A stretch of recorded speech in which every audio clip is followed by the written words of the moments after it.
सुकन्या समृद्धि नहीं बड़ खबर। अपडेट 1 एप्रिल सुध हार हेबनी परिवर्तन नहीं बड़ खबर। जदि आपण सरकार द्वारा किपरि परिचालित क्षुद्र संचय योजना रे विनियोग करुछंती तेबे एही खबर आपणक पई उपयोगी। सरकार गुरुवार घोषणा करिछंती जे नूतन आर्थिक वर्ष अर्थात 1 एप्रिल 2024 रु विभिन्न छोट संचय योजना रे सुध हार कौनसी परिवर्तन हेबो नहीं। अर्थ मंत्रालय द्वारा जारी विज्ञप्ति रे कहा जाय जे नूतन आर्थिक वर्ष प्रथम त्रैमासिक पई एप्रिल 1 रु 2024 रु आरंभ होई जून 30 रु 2024 रे शेष हेबो। नूतन आर्थिक वर्षर त्रैमासिकर सुध यह 2023 रु 24 आर्थिक वर्षर चतुर्थी त्रैमासिक पई समान रहिबो। अर्थ मंत्रालय द्वारा जारी विज्ञप्ति अनुसार सुकन्या समृद्धि योजना अधीन रे जमा होइबा राशि उपरे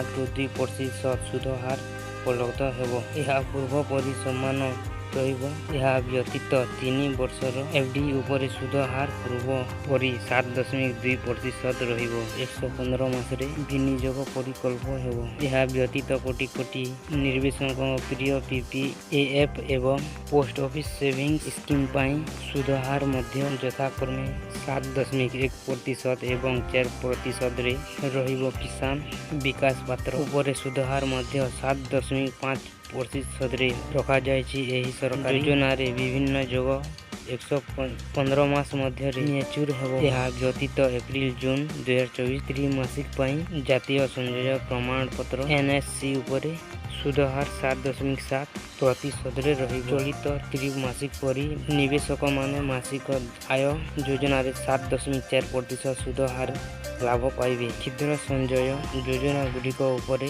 सुध हार प्रत्येक त्रैमासिक समीक्षा आधार रे सूचित करा जाए। एही योजना गुड़िक मुख्यतः कार्ड विभाग द्वारा परिचालित। नवा न्यूज वीडियो देखबा लागि लाइक सब्सक्राइब कर दियन चैनल।